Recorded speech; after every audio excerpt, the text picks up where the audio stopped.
2 থেকে 3 মিনিটের একটি ছোট গল্প শুনে যাবেন, আশা করি ভালো লাগবে। একটি ছেলে খুবই সাদাসিধা ছিল। সে একটি দোকানে চাকরি করত। ছেলেটির বেতন ছিল মাত্র 5,000 টাকা। ছেলেটির দোকানের সামনে দিয়ে প্রতিদিন একটি মেয়ে স্কুলে যেত। মেয়েটি প্রতিদিন বোরকা পরে যেত, কিন্তু প্রায়ই মুখটা খোলা থাকতো।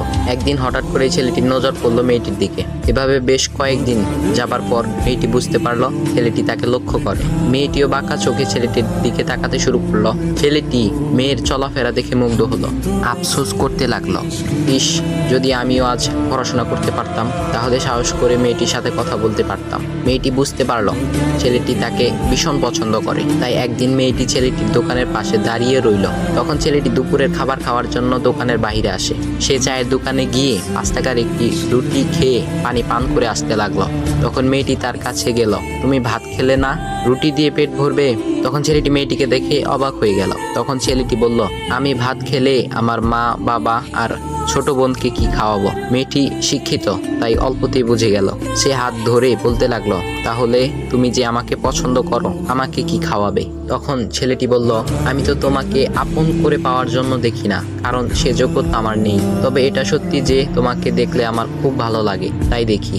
মেয়েটি ছেলেটির কথা শুনে চোখের পানি ধরে রাখতে পারলো না। সে বুঝে গেল ছেলেটির চরিত্র ও ভাবনা অনেক সুন্দর। সেদিন মেয়েটি চলে গেল। বাসায় গিয়ে রাত্রিবেলা মেয়েটি অসুস্থ হয়ে পড়ল। পরে তাকে ডাক্তারের কাছে নিয়ে আসা হলো। বলা হলো মেয়েটার 2টি কিডনি নষ্ট হয়ে গেছে। তখন মেয়ের বাবা ফোন করলো তার বন্ধুর ছেলেকে, যার সাথে বিয়ে দেওয়ার জন্য সে পাগল। কিন্তু মেয়েটি তার বাবার পছন্দের ছেলেকে বিয়ে করতে রাজি না, কারণ সে ছেলেটি টাকা থাকলেও কি হবে, তার চরিত্র খারাপ, সে লোভী। এদিকে মেয়েটির কোনো লোভ ছিল না। যাই হোক, হবু জামাই আসার পর তাকে সব খুলে বলল, তোমার থেকে একটি কিডনি খুলে আমার মেয়েকে দাও। তুমি তো বলছো আমার মেয়েকে তুমি অনেক ভালোবাসো, তাকে পেলে তুমি ভালো হয়ে যাবে, তাহলে আজ পরীক্ষা দাও। তখন ছেলেটি বলল, আমি আপনার রোগা মেয়েকে বিয়ে করতে পারবো না, আমার কি সুস্থ মেয়ের অভাব নাকি? এ বলে সে চলে গেল। বাবা তখন কেঁদে কেঁদে মেয়ের কাছে সব খুলে বলল। মেয়েটি বলল, বাবা তুমি কেঁদো না, একটা পথ এখনো আছে। আমাদের সামনে মোড়ে বড় একটা দোকান আছে না, তুমি সেখানে যাও। সেখানে যে তাইয়ুব নামের একটা ছেলে আছে, তাকে নিয়ে আসো, আমার কথা বলো। তখন মেয়েটির বাবা ছেলেটিকে নিয়ে আসলো।